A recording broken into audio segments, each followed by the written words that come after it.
YouTube. This is your personal financial professor here with you again today.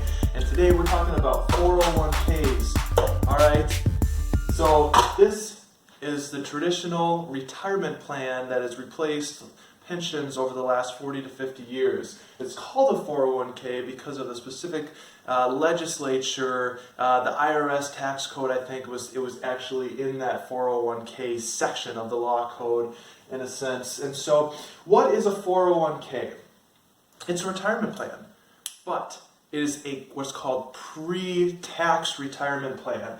That means that the dollars that are taken from your paycheck are taken before they're taxed and put straight into this account. So you do not have to pay tax on any of your contributions to a 401k.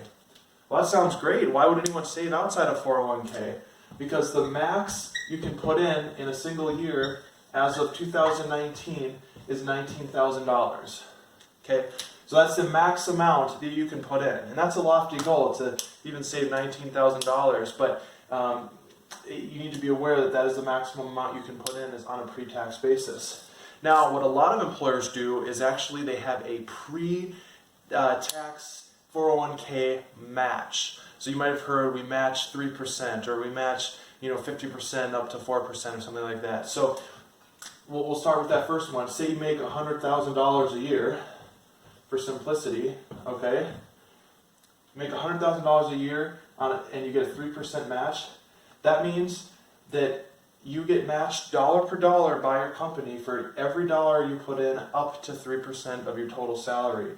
So if you put in $3,000 into that 401k during any 1 year, that's 3%. Your company would then match an additional $3,000.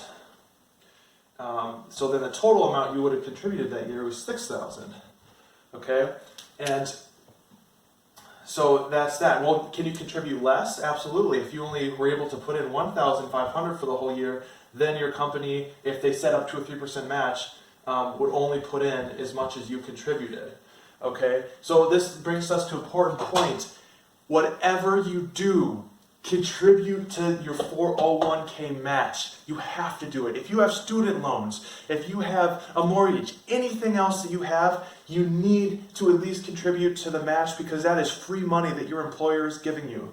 Okay? And it's tax-free. So you're not paying tax on this money. It's going straight into your retirement account where it'll sit there for the next 40 years until age 59 and a half when you can then withdraw it. You might be wondering, what if I need the money earlier? Well, you would pay a substantial penalty on that 401k money if you withdrew it earlier. Okay, but so that's why this retirement fund, essentially you're not touching it till retirement.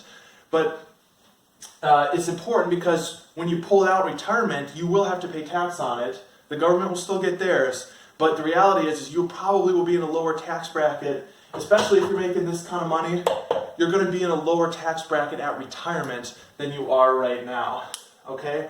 Last point I want to mention, for those of you who are like, man, I'm going to go out, I'm going to save the max, $19,000 a year. Hey, good for you. That is going to pay dividends incredibly, especially if you're young in your 20s and early 30s. You're going to see that pay dividends by the time you reach your 50s and 60s.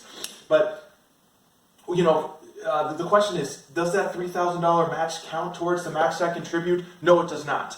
It does not count in your match. So essentially, if your goal was to max out your retirement space that you possibly could, and your employer matches 3% and you make $100,000 a year, you could potentially contribute a max of $22,000. $19,000 that's coming from you, $3,000 coming from your employer match that they match. So 401k, incredibly important investing vehicle. It's complicated at first, but once you dive into it, it's really just a pre-tax account. Guys, get started in this as soon as you can. Please like the video, subscribe. Any comments below, happy to take a look at them. And stay cool, YouTube.